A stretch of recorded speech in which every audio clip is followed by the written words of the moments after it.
Je voudrais rappeler quelques chiffres sur ce mercato. Je sais qu'il y aura des questions. Ça n'est pas le sujet du jour, mais je pensais intéressant de partager ces chiffres avec vous. D'abord sur les cessions. Vous rappelez que pour nous aujourd'hui, les cessions, le potentiel de génération de recettes liées aux cessions n'est pas vraiment un levier que nous pouvons utiliser. Pourquoi ? Deux chiffres à avoir en tête. Sur les 10 dernières saisons, le montant total des cessions à l'Olympique de Marseille a atteint 229 millions d'euros.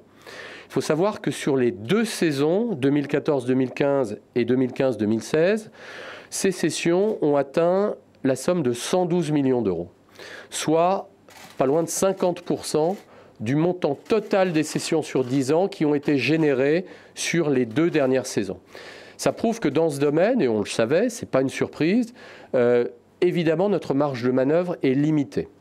Cela ne nous empêche pas d'être volontaristes dans le domaine des acquisitions de joueurs. Là encore, quelques chiffres que je voulais partager avec vous. Le montant des acquisitions de joueurs par saison depuis 10 ans a représenté en moyenne 27 millions d'euros.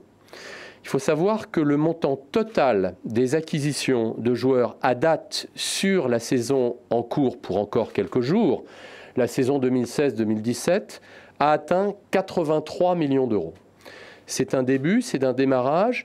Ça ne nous empêche pas d'être extrêmement réalistes sur ce que nous pouvons faire, sur ce que nous voulons faire. C'est pour ça que chaque négociation est faite et mise en œuvre, est exécutée avec, comme je le dis souvent, discipline, avec rigueur, avec un prix de réserve au-delà duquel nous ne souhaitons pas aller. Et c'est comme ça que nous continuerons à nous comporter. Au total, si on prend cette saison, plus du quart du montant total des acquisitions de joueurs générées sur les 10 dernières saisons l'ont été sur cette saison 2016-2017. Écoutez, non, je ne suis pas surpris des prix que je vois. J'ai mon opinion sur ces prix. Il est évident que je trouve certains prix totalement déconnectés de toute valeur réelle, de toute réalité, mais c'est le football. Donc nous essayons de garder la tête froide et de travailler sur des transactions qui font du sens pour nous et qui peuvent aboutir à un juste prix. Voilà notre attitude.